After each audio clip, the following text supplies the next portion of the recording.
How is everyone? Good. Thank you so much for being here. End of a long week. Such great, amazing content that we've had this week.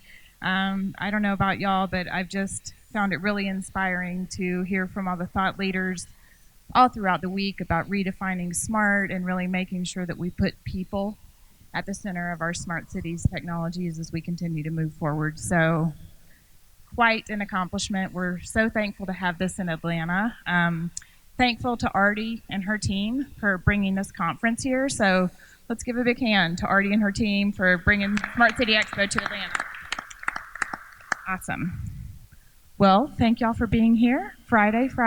I'm very excited. I have the greatest panel, and I think that every single one of these people could talk a whole panel on themselves about the amazing projects that they're doing. So today we've got Rob Rogers, Allie Kelly, Brian Johnson, and Kevin Taylor. I'm really thankful and grateful that I am really close with most of these people and in awe of the work that they are doing. So I'm going to just let each one of the panel members introduce themselves and tell the audience where they are and what they're doing, and then we'll move through the questions. We'll start with you. Good afternoon. I'm Rob Rogers. I'm an architect, but our practice is based in New York and Houston, and we work at the intersection of architecture, landscape, urban design, and infrastructure. So a relationship with Atlanta is we're the designers of what's now called Hub 404, the planned park and MARTA station alignment in Buckhead. And we do similar projects around the country, whether it's a new waterfront pier in St. Petersburg, Florida, or resiliency planning for a new archipelago in Galveston Bay, Texas. Look forward to hearing from you this afternoon. Brian Johnson. I am the city manager of Peachtree Corners. It is a 7-year-old municipality about 20 miles north of where we sit in Gwinnett County. And 2 days ago, we, partnership with Georgia Power and Sprint and some others, opened up a living laboratory for intelligent mobility and smart city. And so I believe by virtue of that, I was asked to be here and, be a part of this esteemed panel. Hi, my name is Allie Kelly. I'm Executive Director of the Ray. We are a 501c3 charity based here in Atlanta, but also down in LaGrange, Georgia. We are in a public-private philanthropic partnership with Georgia DOT and the Federal Highway Administration, helping to manage 18 miles of Interstate 85 in the cities of LaGrange and West Point. We're using that 18-mile corridor of public working interstate to demonstrate that technologies exist today for the transportation sector to be safer, cleaner, more efficient, and more productive. Hi, my name's Kevin Taylor. I'm the Business Development Manager of Smart Cities for Access Communications, and in addition to that, I'm a Georgia boy, so I grew up in Lawrenceville, and really proud to see this event get brought to the U.S. in my home market of Atlanta. It's really exciting. I'm thrilled to be here. Access is a company. We're an intelligent IoT edge device company. What we're best known for are IP cameras. We actually invented the world's first camera that had a web server built on board and streamed video content over a local area or a wide area network. Headquartered globally out of Lund, Sweden, and our stated mission is to innovate for a safer and smarter world. So we try to do that in everything that we do. Awesome. And I'm going to give just a little plug for Kevin's company. We attend the Smart City Expo World Congress every year in Barcelona, which is the parent conference of this. And last year, Kevin and his team, for the technology that runs the Smart Corridor off of North Avenue, won the International Mobility Smart City Awards. So kudos to you. Thank you. That. It was a big moment for us, I think, for the city, and we're a partner-centric company. So the actual submitter for that was one of our channel partners, a company locally called 360 Network Solutions. At least Allie. Yeah, and those type of implementations don't come together without the right partnerships. Awesome. I just had to give a shout out to that, right? Especially since it ties back into FIRA, thank you, FIRA, for bringing this conference to Atlanta. So we've heard so much. I mean, how many times have we heard this week that the world is urbanizing? People are moving to cities. By 2050, almost 70% of the world's population is going to live in a city. So as we move forward and create these work, live, play spaces, what are some ways and what are some of the things that your organizations are doing to ensure that we are interacting in an engaging way with the built environment that's around us, but that it's also sustainable and respectful of the environment, and it's also kind of creating jobs and adding to that economic value. So I'd love to hear kind of a little bit about all the projects y'all are working on to help make that happen. Do you want to start us off? Sure. I'll talk initially about the project that we're working on in Buckhead. I think Fabulous. It's so specific here. And when you talk about the increasing densification and urbanization of the country, one of the critical things to continue to think about is the quality of the public realm that gets created that really allows us to be a community. And so that project will create about 9.5 acres of public space, but really critically, it's also seen as a prototype for what kind of connective tissue we actually need as we grow and change the cities around us. So it'll be a park that connects into MARTA, so regional transportation right into a regional park. We're also looking at establishing certain water use districts so that we can actually assist the management of water throughout the Buckhead area by building new infrastructure that's in the form of the park. We're really looking at a whole range of technologies in terms of connectivity in ways that it can begin to operate to serve not just Buckhead, but really the city and the region at large. And I know we have limited amount of time. We're doing other projects around the country, but let me start with Atlanta and turn to. That's perfect. Thank you so much. And Brian has had a very big week. We are all thrilled to participate in Brian's big news, but I won't spoil it. So Brian, tell them all about it. Well, our role, the city's role in this question is really started by us recognizing that we're not specific. You know, we're not a telecommunications company. We're not a research institution. We're not an OEM. But what we are is maybe uniquely positioned by owners of infrastructure and maintainers of infrastructure that maybe we can, and we did, create a living laboratory so that the experts that are in this field can come and demo, test. It's a proving ground of sorts for this technology that we're talking about, and taking that technology that may have graduated from that closed laboratory environment, and it's ready to potentially be introduced into a real world environment. We created that, a 1.5 mile test track, and all the technology in it for all of these things to happen. A 5G mobile wireless environment, a DSRC connected, all the V2X technology that you need, video, surveillance, and smart cameras, edge computing, all this stuff, so that we basically built this laboratory, this sandbox, put a bunch of technology toys in it, and we said, hey, come, all of you experts, and use our facility so that you can potentially push us to that next level of all this technology. Awesome. And I'm just going to add a couple of things to yours. So fully insured, right? You have all the extra insurance that's required to have AV testing.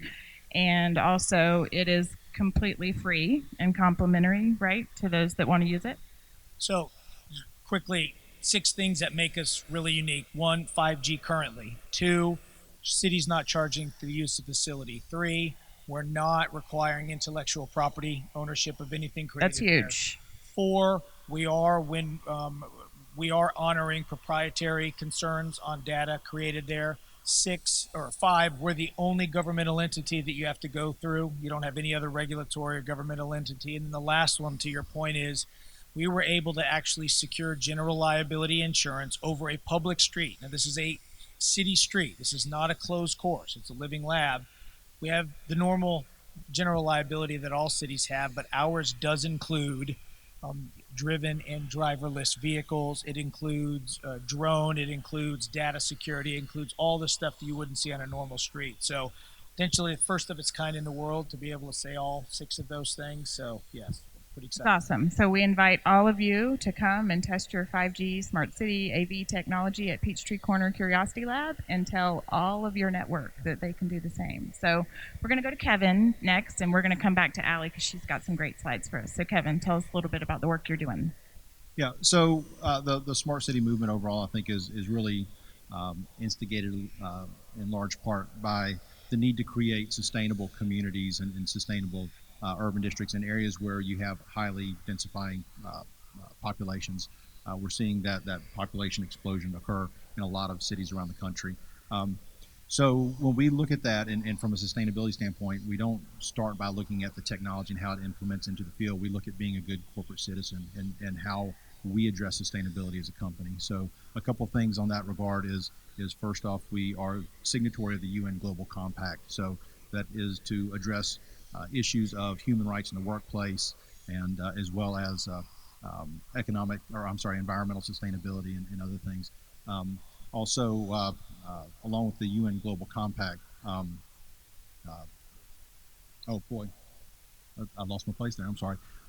So we really start from kind of company processes initially, and how we address that. We look to expand that through our supply chain and into our value channel, and how products end up at the end user, so that we're a good corporate citizen.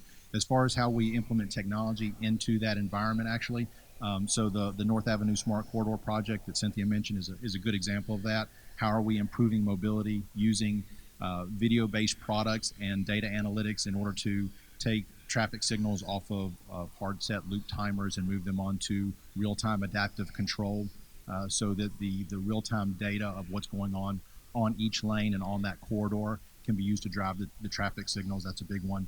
And then also cybersecurity and public safety is a big push. When we look at transportation critical infrastructure, I won't go into the details of transportation critical infrastructure, but there are vulnerabilities there, both from a physical security and from a cybersecurity aspect.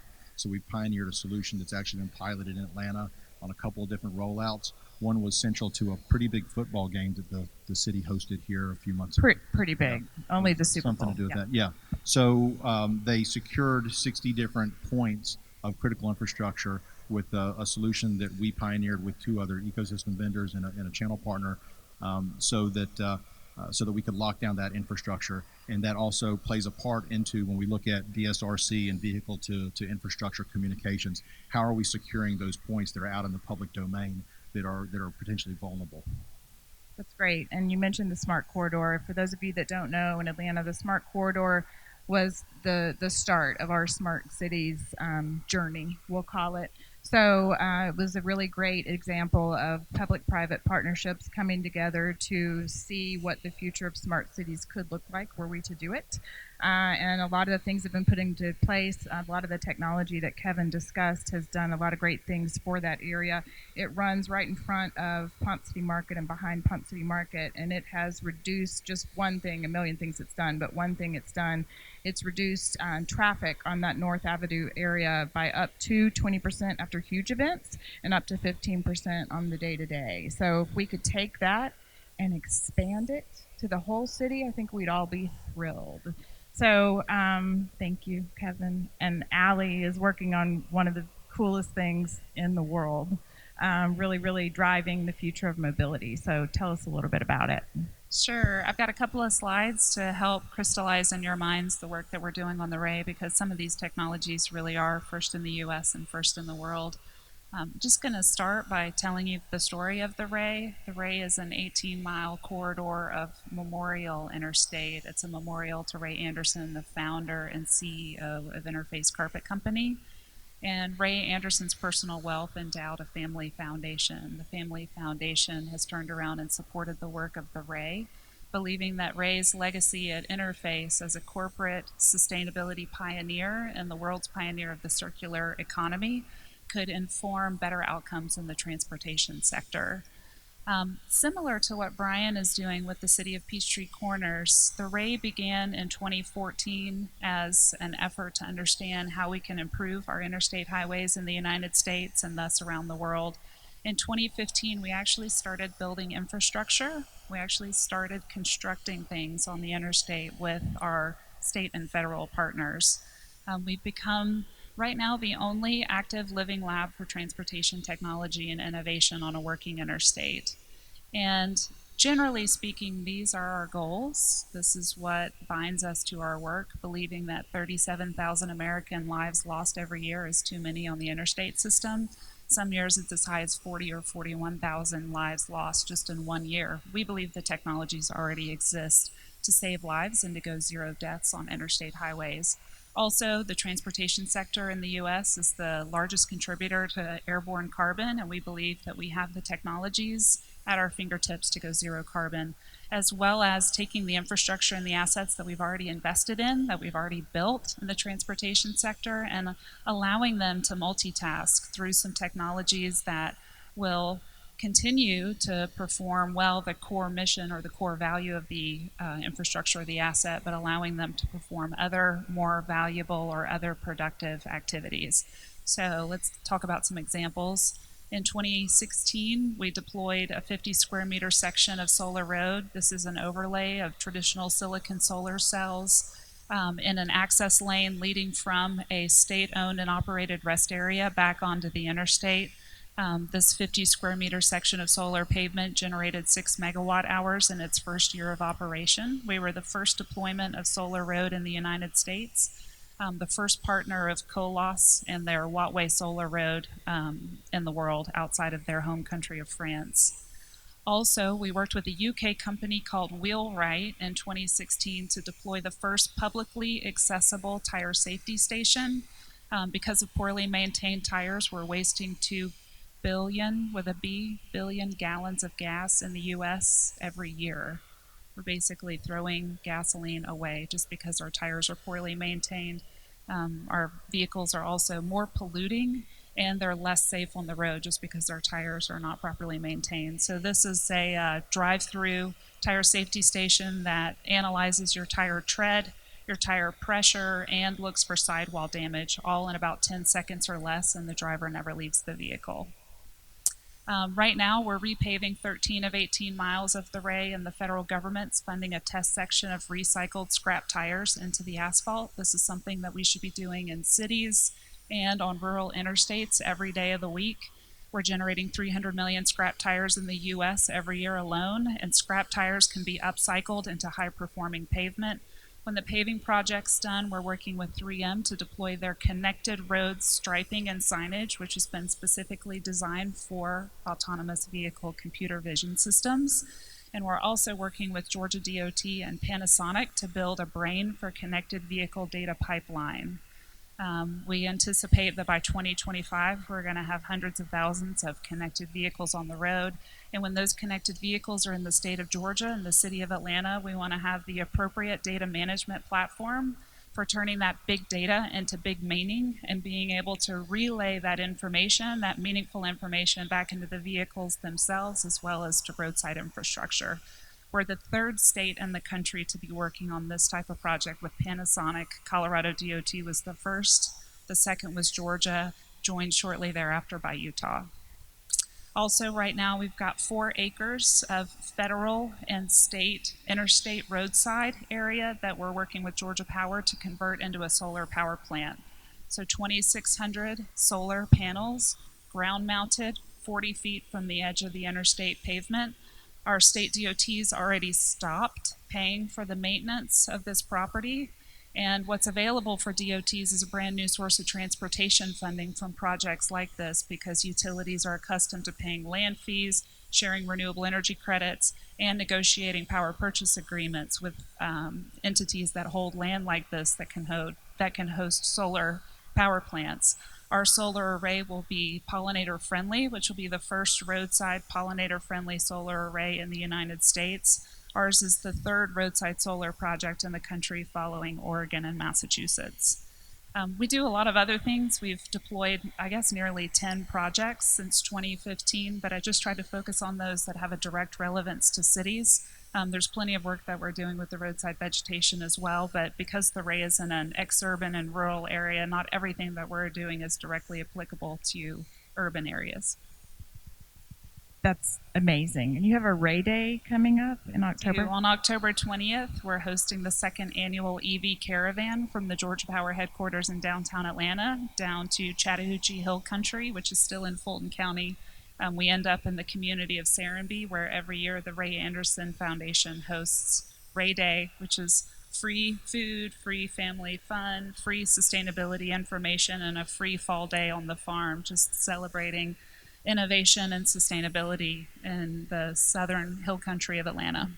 It's awesome. I mean, I think that a lot of people would be really, really surprised to know that all of these amazing projects are happening just within, a few miles of the city. So, and they're all so different. And we're seeing that technology is just expanding so rapidly, and there's going to be more and more technology that arises as we move forward. So, that's very exciting, but it also brings a lot of issues, right? So as we move forward and new technologies advance and we tweak the ones that we're working with now, what do you think the role interoperability plays in the success of smart cities of the future? And what do you think some of the top technologies are that we need to embrace, that we can make sure, and we've talked a lot about equity and inclusion, that we're doing good for the world and not just something cool?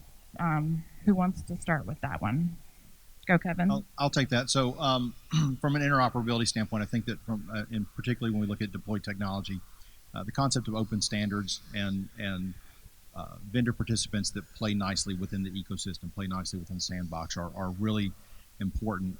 So that the end user, in this case, the city or the local government, the county government, can achieve their goals and have the flexibility, not only finding the right solution today, but having forward mobility, so that if the leaders in technology and innovation change tomorrow or next year or the next year, they don't have to do a forklift overhaul of everything that they've invested dollars and money into is really important. And I'll go back to one of the pictures that you showed a moment ago, Allie, that was the landscape of tires that were disposed of improperly. So unfortunately, as good as services, as good as a local government and a city tries to provide services, you unfortunately will always find a portion of the population that it tries to bypass it in some way. There are good environmental controls around disposal of tires, of trash and waste pickup, but yet as a company that does IoT endpoints and sensors, something that we've heard repeatedly from multiple municipalities is issues of urban blight and illegal dumping. And this is something that really erodes the environment, and it impacts the quality of life. Every city stakeholder would tell you they want their town to be clean and safe and beautiful, but that is very challenging when some people in the community want to bypass services, bypass a call center, and throw trash out on the side of the road. So something as simple as we've had applications where we've used a ground-based radar detection unit to detect in areas of low traffic when someone comes into that area, dwells, and then because it's open architecture, it can communicate out to a pan-tilt zoom camera, which has ability to move, to pan and tilt and zoom into specific areas. That camera may be there for another purpose that's looking at a high traffic area of the corridor most of the time, but they need to know when someone's doing an act that would be potentially harmful for the environment. So that radar detector can call out to another device, and that secondary device can then help first responders get the information, get a license plate, get a description of a person. And we've actually had one particular city where we have a published case study out of the city of New Orleans where they've actually done this on a sustainable economic model where the fines that they have captured have actually recouped their total cost of investment in technology. So it's really been a win for the city. That's great. And I know that cities everywhere are trying to identify business models that can allow them to do these types of projects. So that's a great resource. Do you want to speak on that a little bit? I know you've got a cool project in Tampa. Yeah. Well, then we're doing a project actually in Tampa Bay, and it projects a new pier about a quarter mile out into the bay from St. Petersburg, Florida. And obviously, especially with what's going on in the last few weeks, we've always been hyper aware about what's happening with the climate and what it means in terms of localized changing weather patterns. And so we've been working extensively with the Army Corps of Engineers, other data collection resources and hydrologists throughout the region to try and set up measurement devices, both analog and projective, about how to begin to manage this new infrastructure in the bay. And integral to that is we've installed an environmental education center that's actually meant to be the crossover where the PhDs are doing work, but the school children are visiting on a daily basis from the school bus to kind of reintroduce the reality of the bay to the population that surrounds it on the coastal side. And so I think one thing that from the architecture side, as I marvel at the the remarkable technologies that begin to allow us to measure, to analyze, even react and respond, is that how does it come back into the human condition, and how do we project it forward into the population that is actually the user of the space, be it a highway, a park, or a pier out into the water. That's great. Brian, Allie, do you want to address that? Well, I guess public entities have got to recognize that they're uniquely positioned to be the location where a lot of this interoperability can happen or needs to happen. And so, the days of one organization being able to provide something all the way through are over. I mean, just what we've learned recently, just in, say, with our laboratory, just in the V2X, the connected vehicle. I mean, for you to even just test on it, you've got to have multiple companies across multiple areas just to be able to do it. You've got to have either DSRC or 5G environment for them to communicate across. You've got to have, of course, some OEM that's actually in that business. You've got to have fiber optic, cables linking either 5G antennas or DSRC units. You've got to have roadway to actually do all that stuff, and that's just lots of different companies. And so, governments, public organizations have got to be aware that they've got to make their infrastructure available again for the experts who are in these fields to operate within each other's area of expertise, so that interoperability can happen, so that the end product can be easier to achieve versus trying to navigate through a lot of the regulatory or real estate or environmental concerns you oftentimes have when you try to do it in a very bureaucratic environment. Yeah, when I think about interoperability and future-proofing, connected vehicles and electrification immediately come to mind. I mean, first of all, with connectivity and data management, secure data management, we at the Ray feel like it's an important use of our philanthropy to bring everyone along, so that as you're progressing through the interstate system, you're not running in and out of areas where you have varying degrees of connectivity and varying degrees of the data management systems being able to help you to progress safely or efficiently. We really want to have a seamless system across regions and across jurisdictions. So at the Ray, with our project with Georgia DOT and Panasonic, we decided that we weren't going to choose between DSRC and cellular V2X, that we were going to do both, and we were going to show that you could architect systems that would be capable of walking and chewing gum at the same time in terms of connected vehicles. So our roadside units on the Ray are dual mode. They speak in both languages, DSRC and cellular V2X, and it actually positions the government in a role where it can be the interpreter, right? It can hear a vehicle speaking in DSRC, and it can connect that vehicle through the data management system to a cellular V2X enabled vehicle, because C-V2X and DSRC cars aren't going to understand each other, but a DOT in the middle can gather information from everyone in all the languages that the DOT hears, and it can relay that the meaningful information back to the vehicles in their native language. So we're positioning Georgia DOT to actually be the translator and the middle arbiter of that information between technologies that right now are inconsistent with each other, right? We're refusing to choose VHS or Betamax. We're going all in. Also, as I think about electrification, we've got CHAdeMO, and we've got SAE, and we've got Tesla's network, and now we've got Porsche's charging network, and it's like, how many adapters do I have to carry around to get from one place to another? Oh, 15, perfect. That's interoperable, not.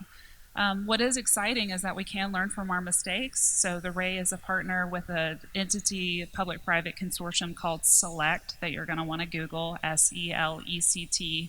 But they're the people in the United States that have innovated the technology that can charge electric vehicles wirelessly while driving in a lane. The first deployment of an EV charging lane is going to occur in Illinois in 2020. We're a partner in that project. And what's exciting, as I said, is that we've learned from the wired charging mistakes that we made. And there's one simple standard for wireless EV charging in a lane. So we're not going to have to worry about whether or not we have the right receiver or the right rectifier to get in the right EV charging lane. This is a one-size-fits-all technology that can seamlessly deploy into existing tolling lane operations and offer a really important service for carbon-free electric vehicles as they move from one major metro area to another on the interstate system. So I think we have to learn from our mistakes, our lapses in interoperability, or our failure to future-proof. We have to learn from those mistakes quickly now, and we have to stay ever vigilant and ever committed to future-proofing our technology so we're not making redundant investments right along the way. We need to figure out what it is that we want to be. Do we want to be carbon-free? Do we want to be safe? Do we want to be as efficient, productive, and effective as possible? And what are the technologies that can get us there that aren't layered and redundant, but that are seamless and that we can all, government, private sector, and philanthropy, move to together? That's what we're trying to demonstrate on the Ray.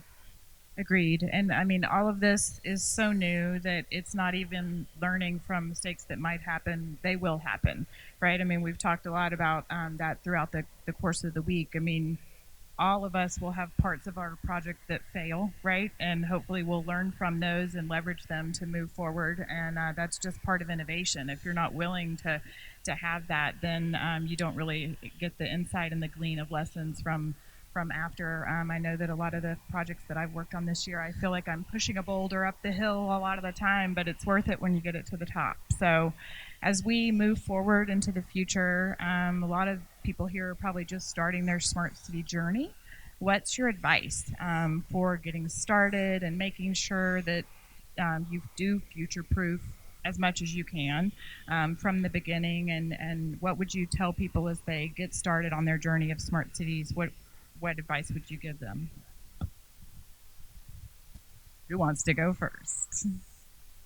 Yes. I'll jump in because I'm sort of the really long-term player at the table for the moment, because the kind of projects we deal with which involve significant physical infrastructure as well as technical infrastructure generally have multi-year gestation and multi-year implementation before they're actually in place. And a lot of times you can't even begin to project the technology available by the time you begin to conclude the construction of a long-term project. And so one of the most important things is that you continually adapt. You're looking, you're checking, you're watching other people's failures so that you can incorporate those advances into the physical environment as you go. And I think one of the things about that is to make sure that, like on our side, as we're dealing with our clients, that you both ramp up expectation and desire, but tamp down expectation, because 2 years from now, you actually have a different technology available at a different cost with different implications. And I think that's one of the hardest things from the architecture, engineering, and development side is preparing to stay apace while you know that a project's going to take 6 or 8 years to complete. So under promise and over deliver. Absolutely. on budget. And for the architecture and on time. Engineering part, the failing is a little less acceptable. Yes, you don't want to fail on a bridge or a building. Brian. And when you listen to that and how complicated it is and how dynamic it is and how we don't even know what's around the corner tomorrow as far as what we may need to deploy and everything, I know as the only governmental entity on the panel, future-proofing to me is making sure that the environment where all this stuff is going to go in, it's going to interact with each other, it's going to be providing these services, has to be an environment where we maintain as much flexibility as possible. We make it to where it's easy to learn from mistakes, to call audibles, to change things on the fly. And also that sometimes means government needs to get out of its own way. We need to try to deregulate internal to the organization, not have lots of unnecessary steps to certain things. And there's a balance. Some of this stuff can get out of hand, and you can end up invariably doing things that can be counterproductive. But just recognizing that it is complex and trying to create the environment for all this to happen, and then at least again for government to then get out of the way and let the experts do their thing, and we're just there to try to hey, if you need us, we're here to help you help our citizens. I think is the best way to future-proof, just because again we're who knows what's around the corner tomorrow. Amazing. Allie, Kevin, you want to touch on that? Yeah, I do. When Ray Anderson was the CEO of Interface in 1994, he decided that he was going to make his company zero carbon and zero waste to landfill. in 94. He had no idea how he was going to get there. He knew how to take the first step, and the rest of it he did on faith, right? So my point is that you have to have the vision, right? And the Ray works on interstate highways. We believe that we know what some opportunities are and will exist for highways in 2040, and we're trying to bend the arc forward, right? Can we show that some of these technologies already exist today? And can we do what it takes for DOTs and FHWA to mitigate the risks, to get out of the way of themselves, to enable this technology that already exists in our toolbox to arrive, right? In a public environment, not in someone's backyard, but a public environment, similar to what Brian and the city are doing in Metro Atlanta. We need to get it in the ground, and we need to figure out what we have to do, what barriers, what risks, what fear, what partnerships we have to build, what investment we have to raise to bend 2040 or whatever the vision is to the now. And for us, that means building big partnerships, right? That's why we're a P4. We brought philanthropy in it to see if philanthropy can enable the private sector and the public sector to build future forward things today that represent where we'll be in 2040. I think the other point for folks who are new, who are trying to figure out what they want to do, what is their vision for smart cities, I think it's connected, and I think that it's data security, right? If it's connected, then it's data security. That's one of the biggest challenges that we all have to work together to address. The other challenge that you don't hear a lot about, but I think we should talk about it in this room for a start, is what are the jobs of the future, and how are we retraining or training people for those jobs right now? Because technology is advancing so quickly, and especially in terms of transportation, with the pace of automation and the coming use cases that will open up because of connected vehicles and autonomous vehicles. We're going to have to train people to do different tasks in order to be productive and self-sufficient in our world.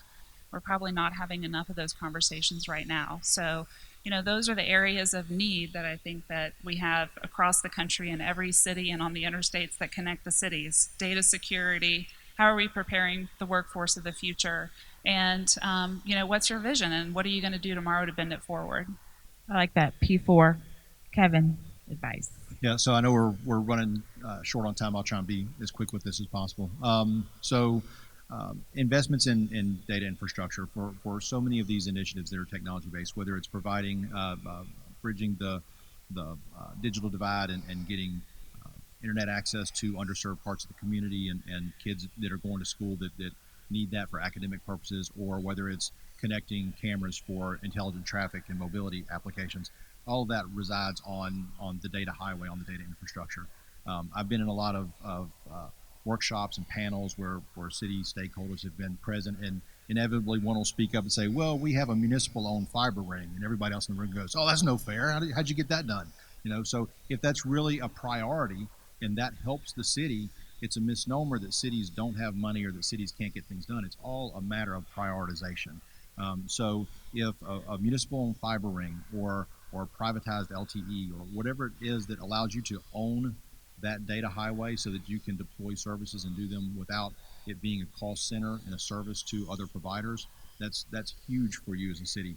Then the other thing is having the right people in the right roles. That doesn't always necessarily mean that someone has the technical aptitude and skill set that we would think they need in a technology role. The skills of change management and having people that are bridge builders that can reach across departments and build relationships not only with the vendor community, with the population as a whole, and with other departments within the city is really, really important. This is really about people, and if you don't have people leading your smart city agendas and initiatives that can bridge those relationships, then I think that you're going to constantly be fighting an uphill battle. I agree with you, and that's really my advice. And I'm not coming from a technical perspective. At the Metro Atlanta Chamber, we do a lot of work to enable the metro area to be a thriving technology business hub. So I think the biggest thing that we can all do moving forward is collaborate and partner. And we have a term that we have in Atlanta that we called co-opetition, everyone working together to come to a common goal. So I've found that the partnerships that are created really are the things that drive things forward. And again, keeping people at the center of technology and remembering our why and our purpose of what we're doing and why we're doing it is really, really key. So this has been awesome. Hasn't this been awesome? Yes. Thank y'all so much. So you know that Smart City Expo Atlanta is coming back for several years. So we're looking very forward to having all of you spread the word about the conference and bring as many people with you as you can next year. If you want to go to the Barcelona show in November, I can't recommend it highly enough. It's an incredible, incredible conference. And I think TI is going to be here later, so we'll let y'all go and go crowd in the room and get a good seat for that. So let's give our panel a hand.